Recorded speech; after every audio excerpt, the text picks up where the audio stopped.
सुना है दिल्ली को मराठी समझ में नहीं आती है। मोदी जी, आपको हमारी गुजारिश है, आप मत आइए महाराष्ट्र में, मत आइए। महाराष्ट्र के किसान को आप मारने पे उतरे हैं, उसको मरने पे छोड़ दिया है, फिर आप क्यों आ रहे हैं?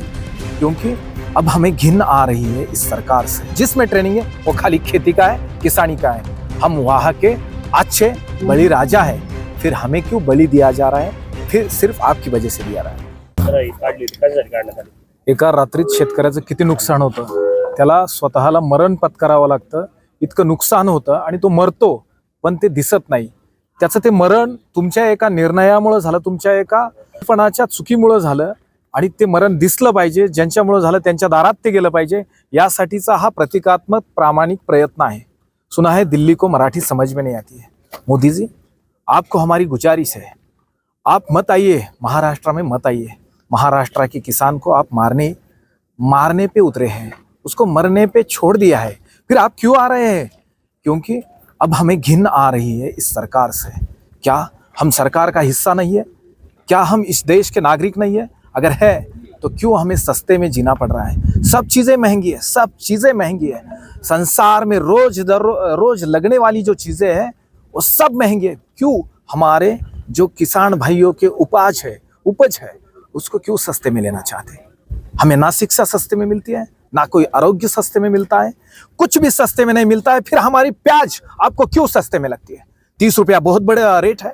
अगर 30 रुपया बहुत बड़ा रेट है तो सुनिए, 30 रुपये में कुछ भी नहीं मिलता, कुछ भी नहीं। फिर हम 10 रुपये में प्याज क्यों बेचें? आपके इस नाफेड के डिसीजन की वजह से नाफेड में 38 रुपये में प्याज खरीदना शुरू किया। 8 दिन में नाफेड आज 15 रुपये में प्याज खरीद रहे हैं। 15 में क्या मिलता है देश में? बोलिए क्या मिलता है? क्या प्याज इसेंशियल है, जीवन आवश्यक है? नहीं है। फिर भी उसको आप 15 रुपये में बेचने में क्यों हमें यहाँ पर मजबूर कर रहे हो? ये मजबूरी अच्छी नहीं है, सिर्फ आपकी एक गलती है। इसकी वजह से हम किसान नहीं रहना चाहते हैं। कुछ तो भी अलग हम करेंगे, क्या करेंगे पता नहीं, लेकिन हमारा जिसमें ट्रेनिंग है वो खाली खेती का है, किसानी का है। हम वहाँ के अच्छे बलि राजा है, फिर हमें क्यों बलि दिया जा रहा है? फिर सिर्फ आपकी वजह से दिया रहा है।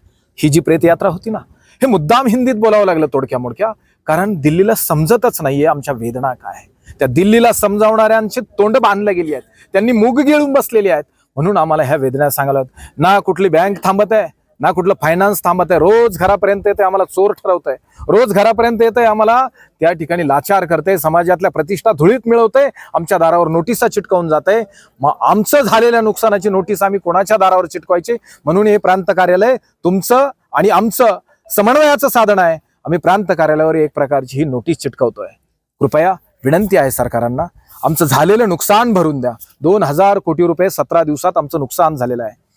प्रचंड कांदा देशाला पुरवणाऱ्या या जिल्ह्याला एवढं दुर्लक्षित ठेवू नका ना।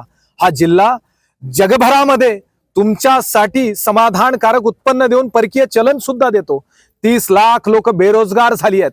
फक्त शेतीच्या बाहेरची जो मुंबईपर्यंत पोर्ट जातो तिथं 30 लाख लोक बेरोजगार झाली। एवढा मोठा प्रचंड व्यवसाय हा तुम्ही धुळीस का मिळवतात?